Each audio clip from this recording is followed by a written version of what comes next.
திறந்தது மணிக்கதவு மரகத பதுமையை இனி தழுவு இடையில விழுந்தது இளமனசு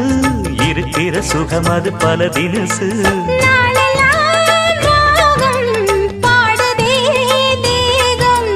வாழ்வெல்லாம் யோகம் வாழ்த்துதே யாவும் விதவிதமா விருந்து வச்சு விழி வழியே மருந்து வச்சு விரத்தோட அதில் பல சுகம் வரும் பொழுது காட்டுக்குயில் பாட்டு சொல்ல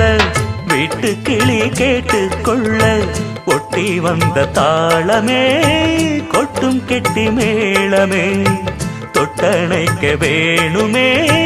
பட்டு கிளி நாணுமே காட்டுக்குயில் பாட்டு